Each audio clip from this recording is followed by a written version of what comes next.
this is something my wife has pointed out too. She said, well, men are going to have to stand up for themselves, but here's the problem.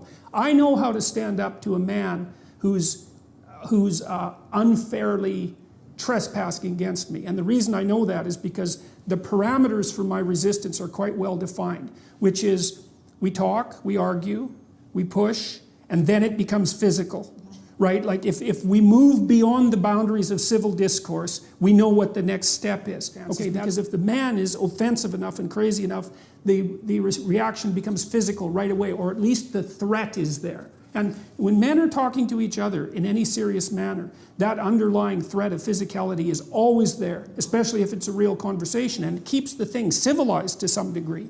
If you're talking to a man who wouldn't fight with you under any circumstances whatsoever, then you're talking to someone to whom you have absolutely no respect. It's impossible to respect yourself until you grow teeth. And if you grow teeth, then you realize that you're somewhat dangerous, or maybe somewhat seriously dangerous, and then you might be more willing to demand that you treat yourself with respect and other people do the same thing.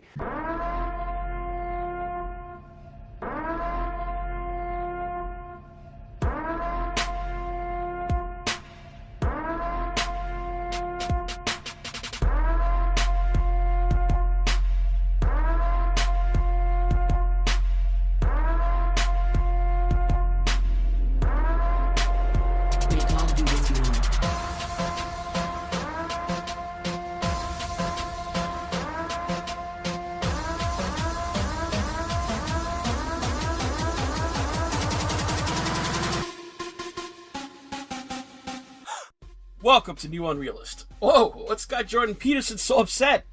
Looks like some clown with the New York Review of Books named Pankaj Mishra wrote an article about Jordan Peterson titled, Jordan Peterson and Fascist Mysticism.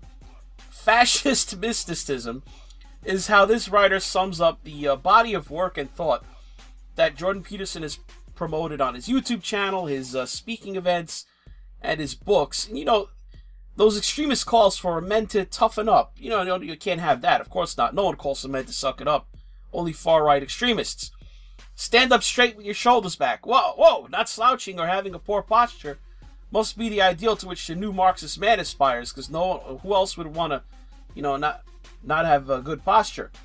Well, not those fascists with with their ramrod posture. Clean your room. I mean, do we have to alert the Southern Poverty Law Center? I think that might be a cryptic dog whistle for ethno-statehood. No, the standard vapid criticisms of Peterson's work, that doesn't seem to be what the problem is here. This Pankaj Mishra seems to have gotten the professor's ire because he reduced what appears to be a long-standing, 15-year-long friendship, and unless I'm reading this wrong, even professional collaboration between Jordan Peterson and the First Nations wood sculpture artist named Charles Joseph to, quote, harmlessly romancing the noble savage. So Peterson is friends with the First Nations guy, an indigenous, and you have this snobby New York Book Review elitist douchebag calling the guy a noble savage.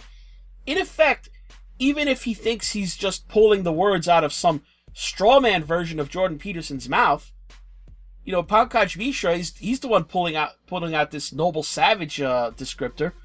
Nowhere does Jordan Peterson denigrate or look down on his friend or his culture. I mean, what kind of asshole is this Pankaj Mishra? Imagine if you were face to face with Jordan Peterson. Do you think he'd call him a fascist who was romancing the noble savage? I think Jordan Peterson put it best when he said he'd happily slap him. He called his friend a savage. I mean, you just have to read through this smarmy, smug, sanctimonious smear piece where he tries to paint Jordan Peterson as a far-right ideologue because, the author doesn't like Carl Jung, he doesn't like Joseph Campbell, two of the thinkers who've influenced Jordan Peterson, or he doesn't like Alexander Solzhenitsyn, the Soviet dissident and author of the Gulag Archipelago, who also greatly impacted Peterson's thinking. I mean, his reasoning for this dislike, it's no different than saying that the ideas written down in the Declaration of Independence are somehow invalid because the primary author, Thomas Jefferson, had some objectionable views that, 250 years ago were in fashion. It's guilt by association, except, It's just with mostly dead historical figures via 6 degrees of separation. So, you know, you cut the normally mild-spoken Professor Peterson a little slack. I mean, in the old days of toxic masculinity, walking up to someone and calling him a fascist on specious grounds and likening his friend to a savage, those would have been fighting words.